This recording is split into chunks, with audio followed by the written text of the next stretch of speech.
Yeah. Well, and then the other part of that is like you talked about the grind. I mean, probably unlike any other sport, just the duration of a season with Major League Baseball. I mean, it's got to take a toll not only, physically, but emotionally, psychologically. From a recovery standpoint, what are some things that you did and would encourage for, athletes in that area? Well, one of the things that we tried to do was we tried to get our guys to do some sort of stretching exercise after the game.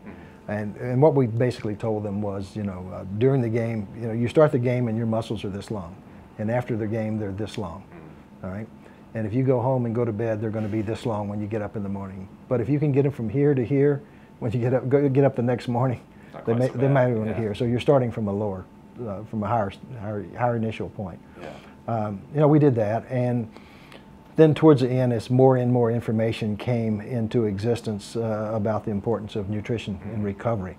We wanted to make sure that we got some fluid, and we got a mixture of carbohydrate and protein in them while they were working out.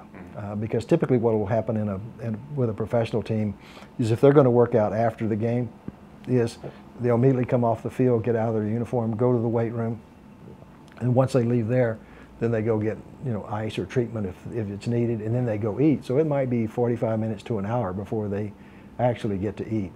So we were feeding them as soon as they came into the weight room. If we had a starting pitcher, we were feeding them, and they're not going to be hungry, so we were feeding them fluid meals when they came in after, if they came in after the 5th inning or 6th inning or 7th inning, they were getting it right then while they were, icing their elbow or their shoulder or whatever. And we're trying to set the stage for a quicker recovery. Right. Well, and what about that as far as like environment and things like that goes? 'Cause, I mean, playing in the Astrodome is probably be a lot different than playing in, California in the middle of the summertime. So how did that influence, strategies and things of that nature? Well, it depended on where you were.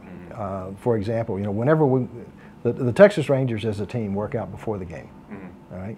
And it's 90, 95 degrees, 70% relative humidity, and if you're going to wait till after the game, you're not going to get much out of it. You're going to be tired, dehydrated, and so forth. So whenever we went into Arlington in interleague play, we always worked out before the game. All right? Atlanta, we work out before the game. Washington, D.C., Philadelphia, sometimes before the game. St. Louis, sometimes before the game, depending upon, a July trip into St. Louis is going to be different than an April trip into St. Louis, right? And then you have things like day games after night games. Yeah. There's not actually enough recovery time to recover. So you finish the game, and then if you're going to work out and then you're going to have a day game, there's not really enough time to recover. So, the consensus has always been, we're not going to work out, on the night before we have a day game. So we'll give ourselves a chance to recover. And then depending on where the day game is, and how long it went, don't work out after extra inning games. Yeah. Don't work out for double headers. Yeah. Better give them the time to recover. They will get more out of the recovery than they would out of the workout. Because, the thing that players don't understand is that growth occurs during recovery, not during the workout. Right. And so it's stress, and no recovery. Probably the best player I ever worked with and the closest friend I ever made in baseball is Nolan Ryan. Yeah. And Nolan, the hard thing we had with Nolan was convincing him that work and rest are both important and neither is beneficial without the other. In other words, if Nolan had a bad outing, he wanted to go work. Yeah. And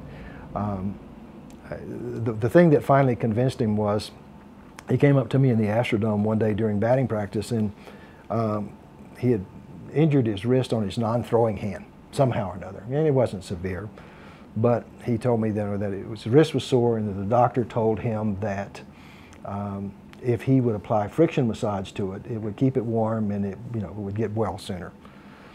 And he walks off, and about 15 minutes later he comes back, and he's got a blister about the size of a face of a watch on his hand. Working, huh? And I said, "What is that?" And he said, "Oh, I was rubbing on it and a blister came up." And I said, "Well, didn't it get hot?" And he said, "Yeah." I said, "Well, why didn't you stop?" He said, "Well, thought if a little bit's good, a whole lot would be better."